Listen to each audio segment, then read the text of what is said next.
Welcome to day 8 of my 3D asset tutorials. Last time we were talking into about transfer maps and the theory of normal mapping. Today we'll be going through how to edit that normal mapping and then start to look into exporting the model as an FBX and then open up into Substance Designer. If you're starting to join this tutorial part way, you can always refer to my website www.andrewboo3d.com. It'll bring up this page. It has a little description what I do. Basically, I'm into the whole physical based rendering, modeling, real life assets, and recreating them into video games, as you can see before yourself. Halfway down is my video tutorials. On the home page, I go up to video 4. I like to keep my web pages unique and tidy, so I store the rest of the actual tutorials in my tutorials tab, or you can click here and it'll bring you to the page. In this page, it contains videos 1 to 7, and this current tutorial will be posted here, so keep an eye on this page because it will update daily. Okay, let's begin. As we showed you before, we went into the transfer maps and transferring high detail from this model onto the low poly, which this is the low poly. As you can see, there's a lot of detail for a simple polygon object. But as you can see, it doesn't look as good as it does in the high poly. That's because you're compressing all that data and light information into a normal map and attaching it to a low poly. So when you look forward to it, look actually close up compared to high one. The high one has all this geometry, making it smooth and non-jerky. But when you actually go into the low poly, it doesn't have that smooth and crisp line, so it looks a bit jerky. But in the actual game, the distance you'll be seeing it's here, so it doesn't really have an effect.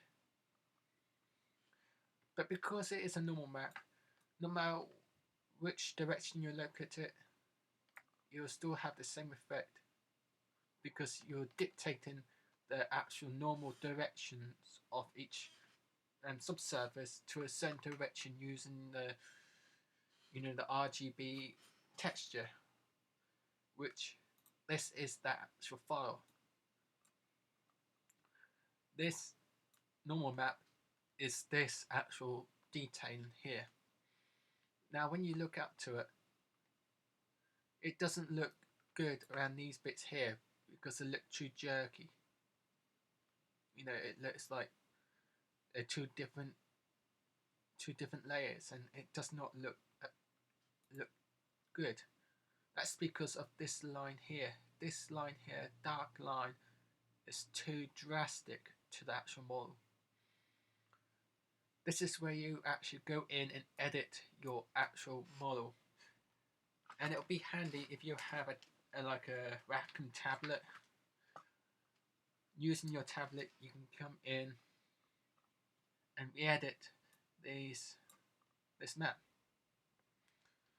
So I tend to use the healing brush,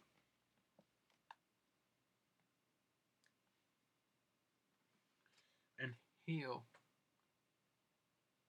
this. As you can see, it makes it less pronounced. Now that's one way of doing it. It's not always a good way because it uses the area that you click to repair a sample on, and then we paint over the, the actual pixels with that data. In other words, when you want to heal some, you just do that and it basically samples the actual area that you're clicking. So let's say I'm picking here to heal, and I just paint it, and as you can see, it's like the clone tool really. But it's not always a good way of going about doing it. Another way, what I tend to do, I tend to use the smudge tool, and I can find it. Smudge tool, and then smudge it, blend it in.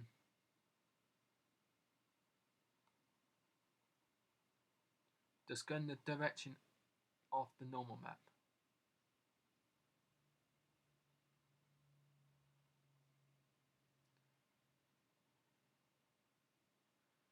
As you can see, it's less pronounced.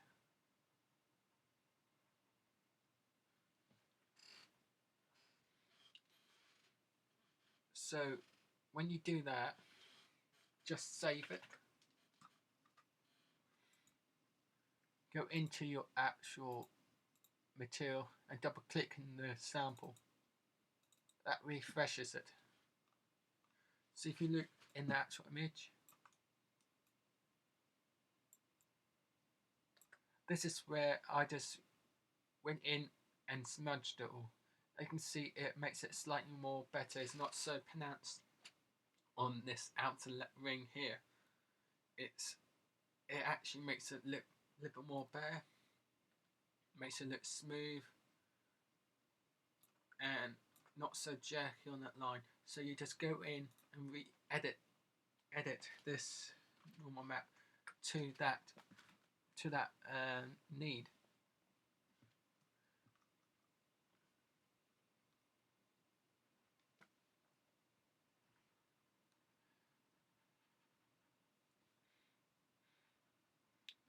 Just go in and work into the actual normal map.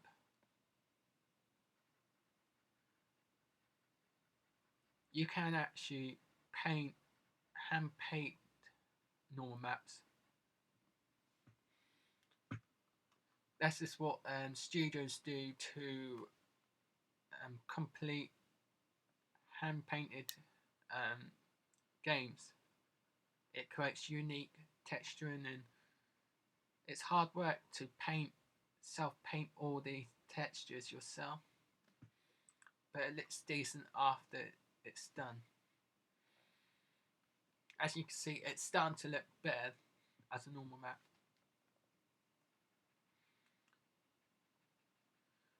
It's like, as an industry, a lot of the stuff that you do takes time. When you draw, it takes time to draw and complete the image. When you create games, it takes a while, it takes time to complete a really good game.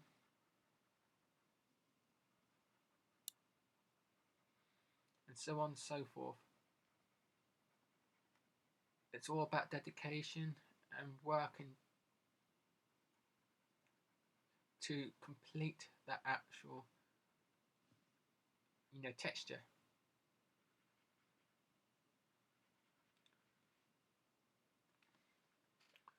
Do take care when you're painting, because sometimes even the slightest mistake can make the normal map look ugly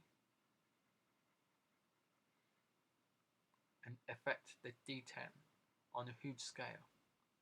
But don't forget, it uses the actual RGB value to dictate the direction of normals, as I said at the beginning of the tutorial.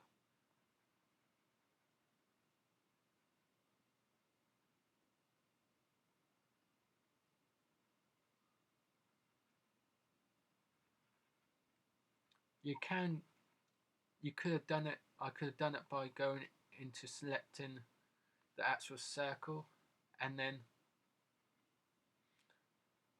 blurring it.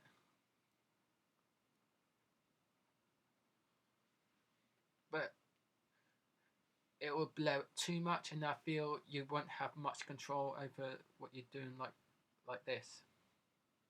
It's better if you have full control of what you're actually doing by painting it. Now you must be thinking to yourself, why am I unsmudging edges? Well, when you actually look at the UV layout on the actual model, the seam line finishes here.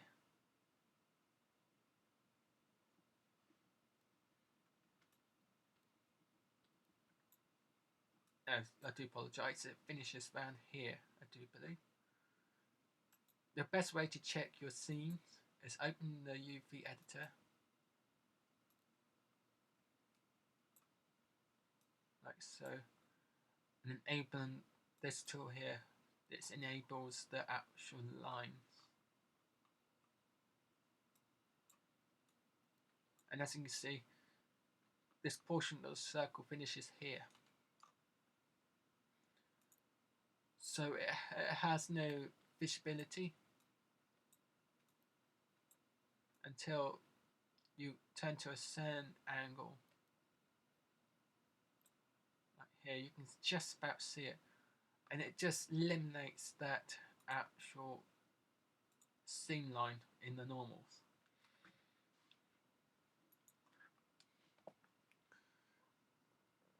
A lot of this takes time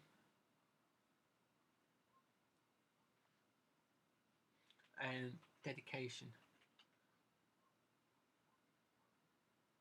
Sometimes processes in the games industry can be tedious, but it's processes that is needed to create a high quality AAA standard game. And this is what I do. I create these AAA standard textures and games, and as you know, as a hobby. Now, the term AAA is actually misinforming. People thinking that when you work on a AAA game, it's with a brand name or it's a certain amount of money being put into it. It's not necessarily the case. It's the quality. To me, I refer to the quality to be high quality. There's no actual rating to say, hey, my game's AAA. So do be careful when people refer to their work on AAA games, because it don't necessarily mean that they worked in a big, mainstream studio. It could mean that they are independent, making an independent game, but the quality of the game could be referred as AAA, being really good quality.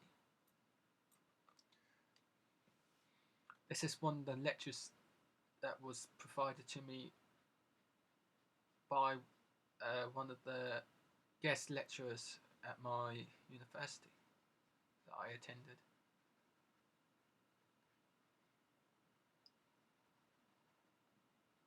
Just smoothing that edge line so that it's not so pronounced.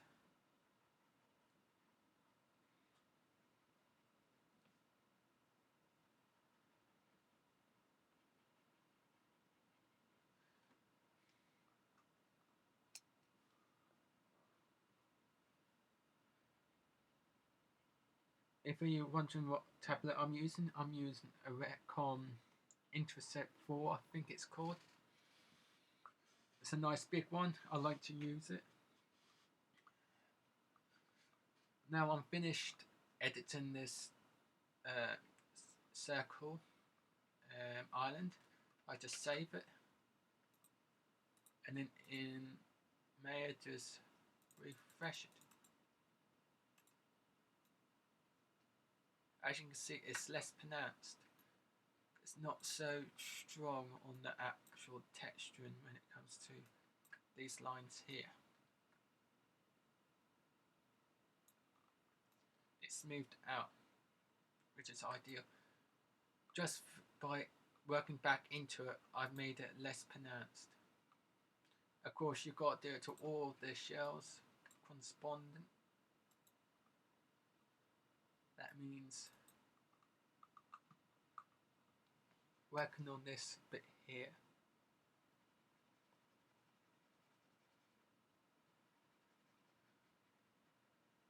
I do apologise if I don't say much. This kind of process, it's self-driven, so it's all about your creativity, and it cannot always be directed.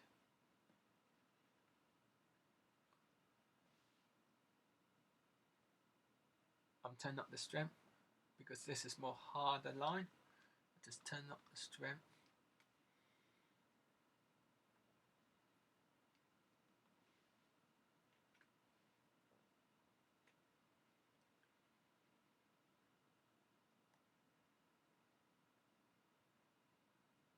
And just work back into it, smoothing out that drastic line.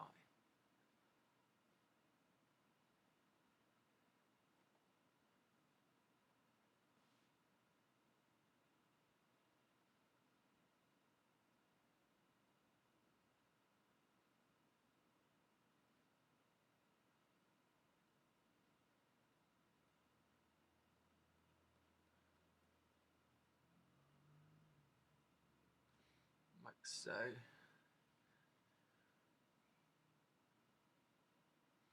You can use any kind of brush technique that you know about in doing this kind of process. I'm doing an up and down motion to simulate the direction of the normals of the actual model. Since the model's going up, down, it's more natural if I go up and down myself, kind of motion myself. Just smoothing out that line so it's not so pronounced. It's a bit of a time consuming thing to do, but once you do it and it's done, you can move on to the more creative kind of things to do. When you're making a mistake, just command instead. If you want to go, and that takes you back one step. To go further, it's control, command, alt, and Z.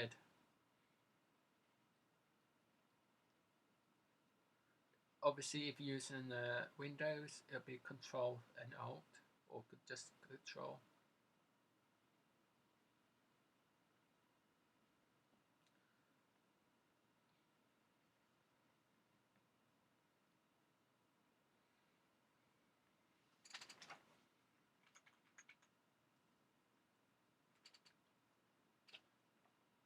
As you can see, there's still a little pronunciation there. So it's about just going back into it again in re-editing it. In some cases, I go into my brush tool and brush it, the colour back into it.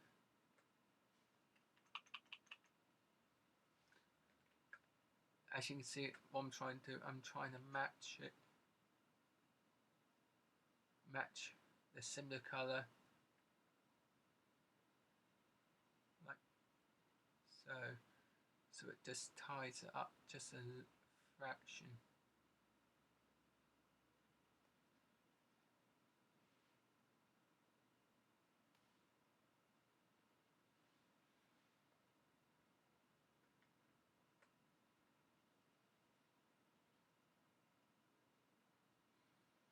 This is where your skills in Photoshop and painting comes into effect, because you're literally just painting the normal map.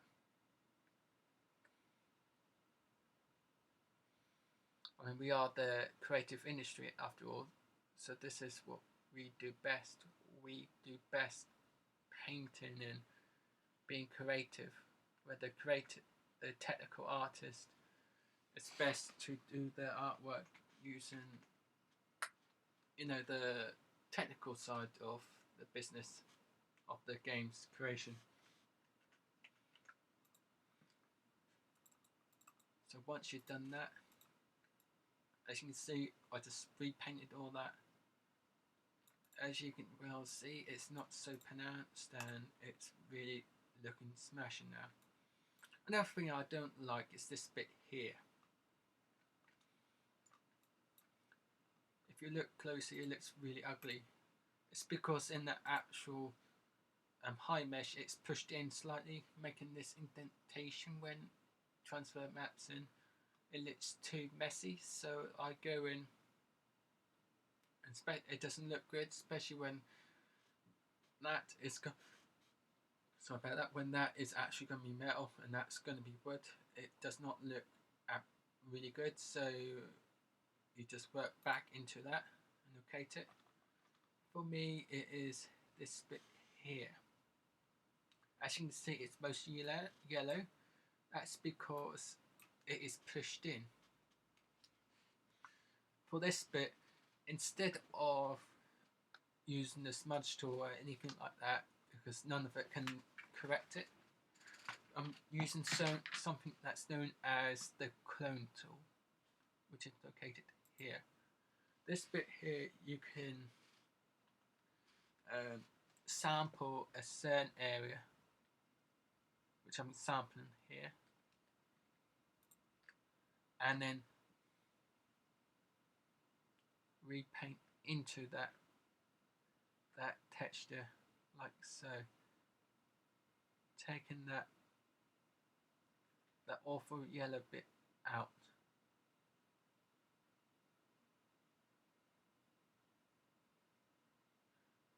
As you can see, it's completely painting over using the clone tool.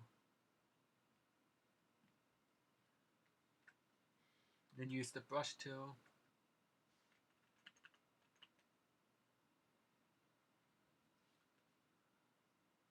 At full opacity, and just go in and then take it away.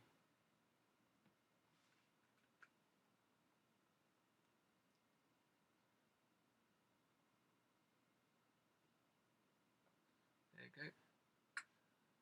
And then re-edit that line again so it won't be so pronounced using the smudge tool once again.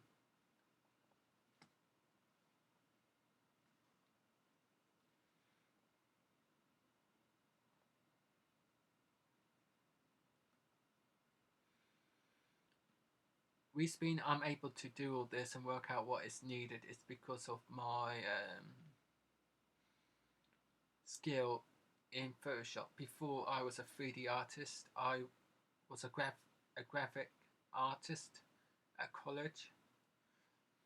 So my orientation is more graphical than most. But it doesn't really matter, because that is the process of just re-editing the normal map to the actual model, and then just save it and refresh the actual material, and that's what you're left with. And since that's going to be a screw, it will screw undone.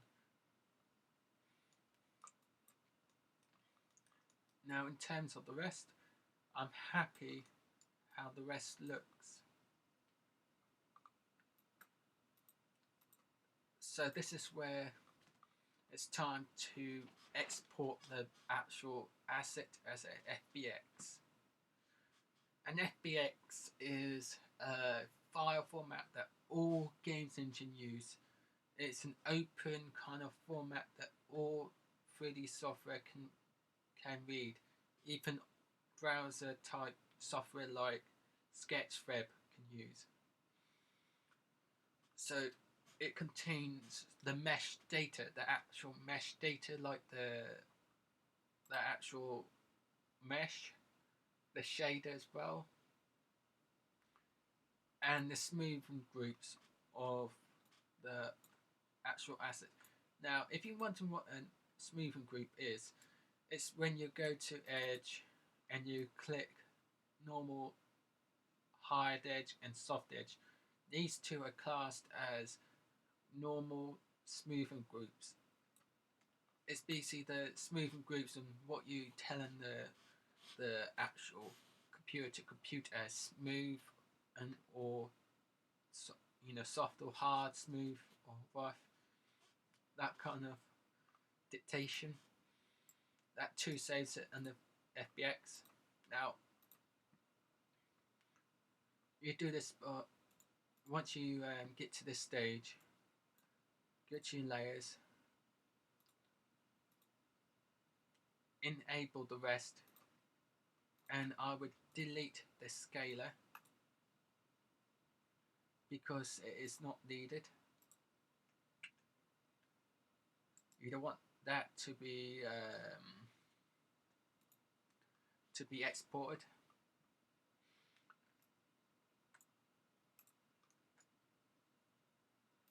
Before export, I would go to some of these and re-editing this geometry like so. This is what's caused head hard lines in actual normal mapping.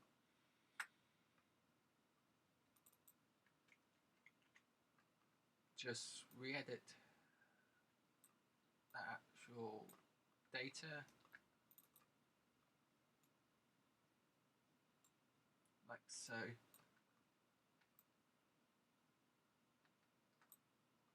There you go. And you get something like that. Save the file.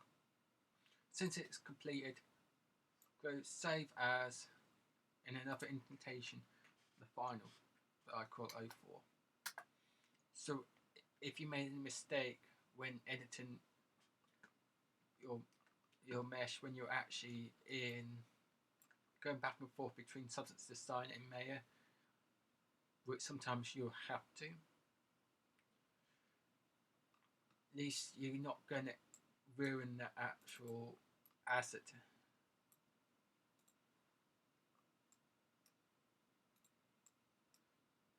And this is what the whole process is all about. There you go.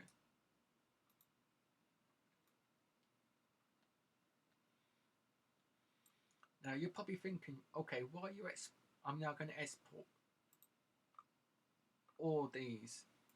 So export selection. Before you export, there is loads of things you need to do.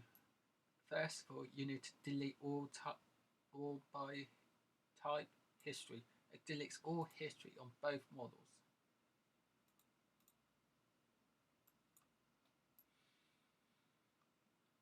Make sure it's done again. Good. And make sure the naming convention is proper. Sol 01, yep. And the other one, Sol 02.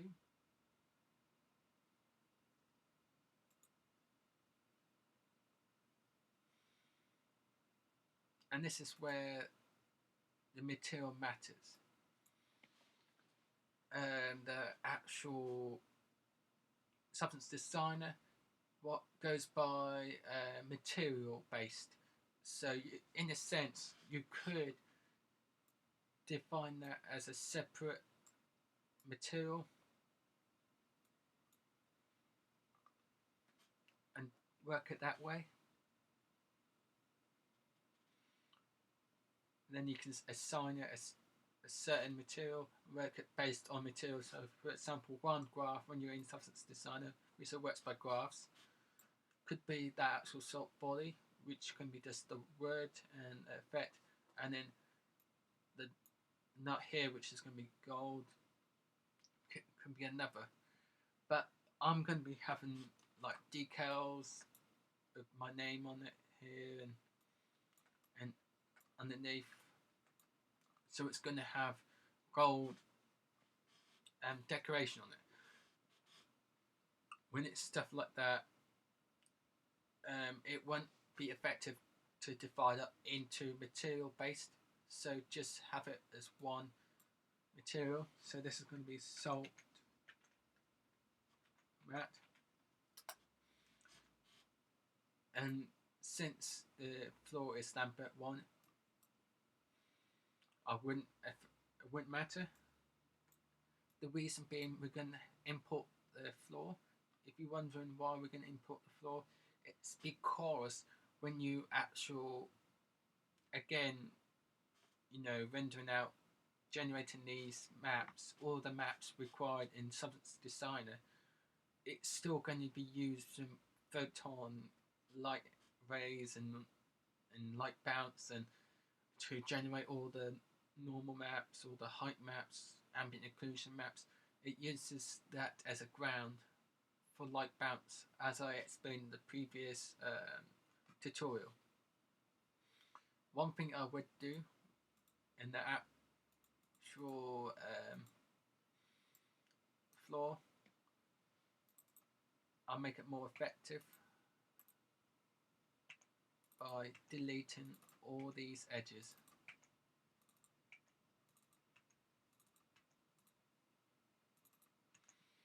So only we'll have one, it'll be just a complete square of one poly.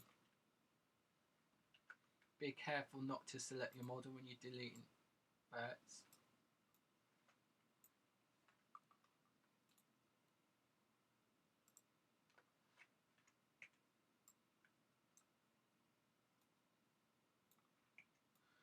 Just go in and then delete all the verts on the actual floor, and then go in and delete all these edges.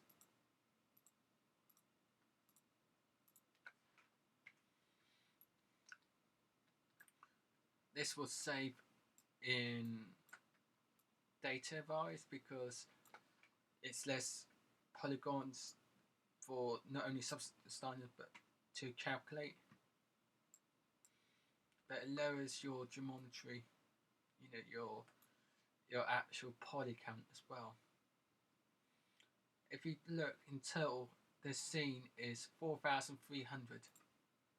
The high poly is 3,500, with the low poly is 734 poly, which is reasonably good for the actual scene, for a good game scene. Bearing in mind when you're actually in game, it's only going to be about that small. So you can get away with being very low poly, and like I said in the actual, at the beginning of the tutorial about the normal mapping, that won't matter having it pronounced. Now one thing I will suggest doing is keeping it both on the same location, sealed out like that. It's so Substance Designer can take the high poly data and put it onto the low poly, just like the transfer maps has through Maya. So we've got, just select all your objects. First we'll save it. You go to File and Export Selection.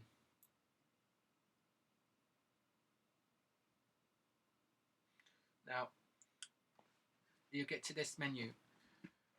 You must have smoothing groups selected. This telling the computer can compute all the smooth edges that you determined for your normals, through the mesh display soft edges. If you have it unclicked, all of the edges will be hard and it will not look good at all, it looks quite ugly. So have its smoothing groups on. The trick is to use as little smoothing groups as possible. Smooth mesh to activate the smoothing groups.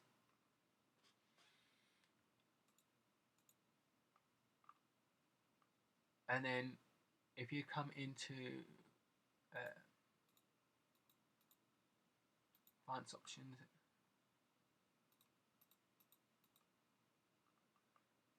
just making sure there's nothing else that needs to be included.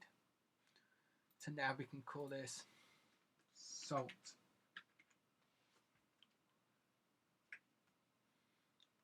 And it will save it as FBX. Now you're probably thinking, why are we doing it, saving the entire scene as an FBX? Despite it being one format, all of the softwares, like Substance Designer, Substance Painter, Games Engine, will see these are three separate actual meshes, and it'll split them out.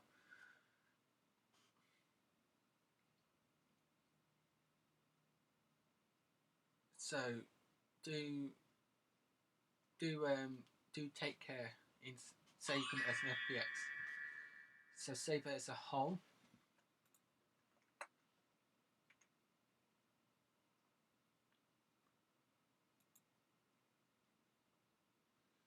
Bearing in mind, FBX can be quite tricky to control. Like say, Unreal Engine, it can determine what meshes are within the FBX and split them out. Some software don't do that. So once it's exported, I would and then save each individual pieces as an FBX. So this one is salt high, salt high. This is like a backup just in case Substance Designer recognizes a whole object opposed to three separate objects.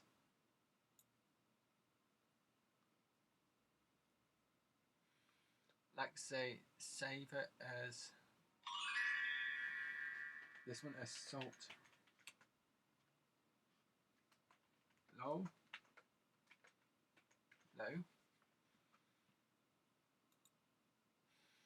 And also what I'm going to do, I'm going to select the floor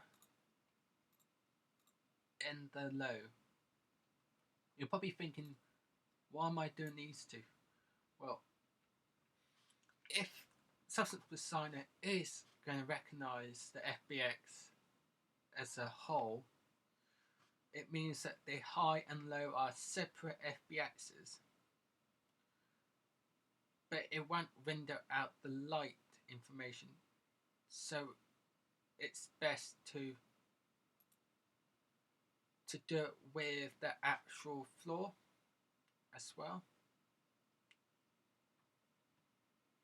like so.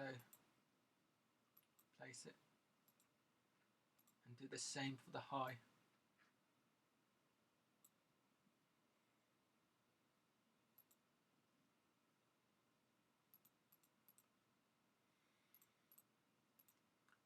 It's kind of like covering your back as well as making sure you've got what you need.